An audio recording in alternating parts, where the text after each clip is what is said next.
পুলিশের উপর মবের যে কালচারটা শুরু হয়েছিল কেন জানি মনে হচ্ছে দিনকে দিন তা সহজ থেকে সহজতর হচ্ছে এবং তার সংখ্যাটা প্রতিদিনই বেড়ে চলেছে।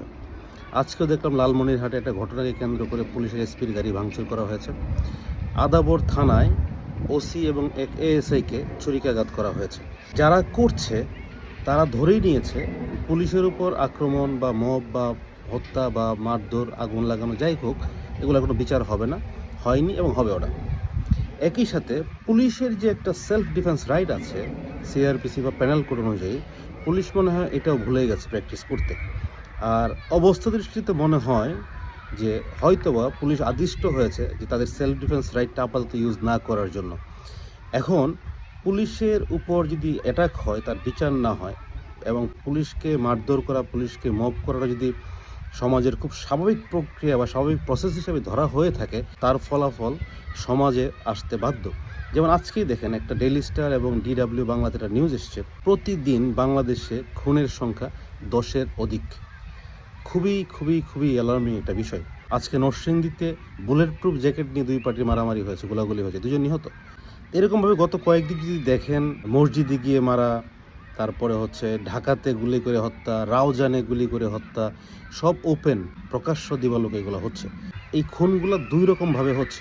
একটা হচ্ছে আন্ডারগ্রাউন্ড কন্ট্রোল খুন, আর একটা হচ্ছে এলাকায় এলাকায় মারামারির খুন।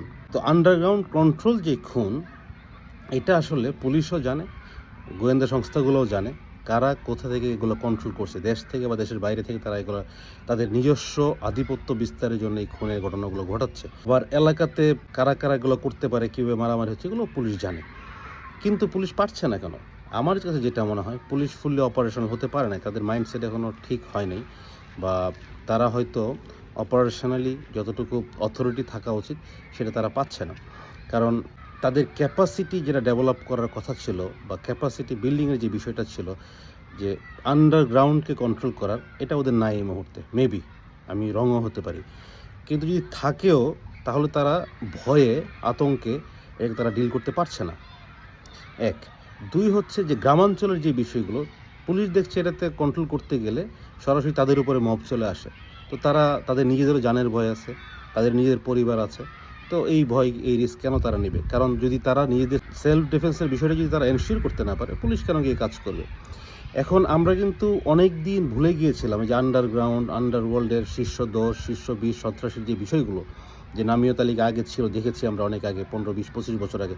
এগুলো কিন্তু গত কিছুদিন ধরে এগুলো কিন্তু নাই, বাট রিসেন্ট পাস্টে গত 1-1.5 বছর ধরে কিন্তু এগুলো ফেরত আসছে। অনেকেই তারা মুক্ত, অথবা তাদের ফ্রিডম আছে তাদের এই কাজগুলো করার জন্য।